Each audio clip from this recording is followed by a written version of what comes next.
పరలోకం ప్రభుని నివాసం. పరలోకం పునీతులతో నిన్న స్థలం. పరలోకం ప్రేమను పంచే ప్రదేశం.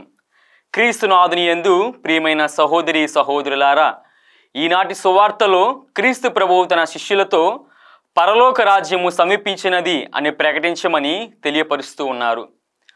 ప్రియులారా, పరలోక రాజ్యము మనకు అందుబాటులో ఉంది. కానీ ఆ పరలోక రాజ్యానికి మనము అందుబాటులో ఉన్నామా లేదా అనేది ఆత్మ పరిశీలన చేసుకోవాలి. అసలు ఈ పరలోక రాజ్యం అంటే ఏమిటి? సిద్ధపడిన వారికి సిద్ధపరిచిన స్థలమే ఈ పరలోకం. మరి సిద్ధపడిన వారికి ఉన్న స్థలం నరకం. ఒక దేశానికి పోవాలంటే మనకు పాస్పోర్ట్, వీసా అనేది అవసరం. అవి ఉంటేనే వెళ్ళగలం. మరి అదే విధముగా పరలోకం చేరాలంటే మనకు యోగ్యత ఉండాలి. ఆ యోగ్యత ఉంటేనే మనం పరలోకం చేరగలం. మరి ఆ యోగ్యత ఏ విధముగా పొందాలంటే మొదటిగా దేవుని ప్రేమించాలి. ఏ విధముగా ప్రేమించాలంటే మత్తయి సువార్త 22వ అధ్యాయము 37వ వచనం ద్వారా మనకు తెలియపరుస్తూ ఉన్నారు. పూర్ణ హృదయముతోనూ, పూర్ణ ఆత్మతోనూ, పూర్ణ మనసుతోనూ ప్రేమించాలి. మన తల్లిదండ్రుల కన్నా, బంధువుల కన్నా, స్నేహితుల కన్నా ఎక్కువగా దేవుని ప్రేమించాలి. ఈ విధముగా ప్రేమిస్తేనే మనం ఆ యోగ్యత పొందగలము.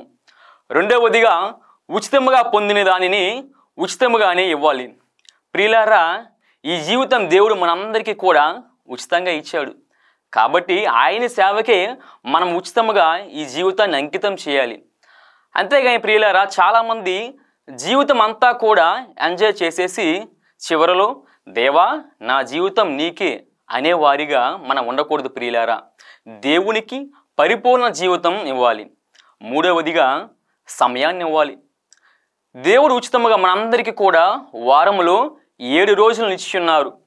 6 రోజులు మన పొట్టకొడు కోసం మనం పనిచేస్తూ ఉన్నాం. 7వ రోజును ఆయనకి కేటాయించమని ఆయన మనకు తెలియపరిచి ఉన్నారు. కానీ మనము ఆ రోజునే సినిమాలు కని, ఫంక్షన్స్ కని, పిక్నిక్ అని వాడుతూ ఆయనకు కేటాయించలేకపోతున్నాము.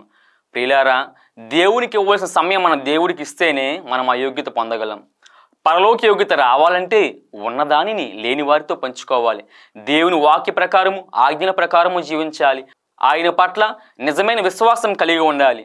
మరి ప్రియులారా, ఆ యోగ్యత మనందరికీ రావాలని మనమందరం కూడా ఆ యొక్క దేవాది దేవుని ప్రార్థించుకుందాం.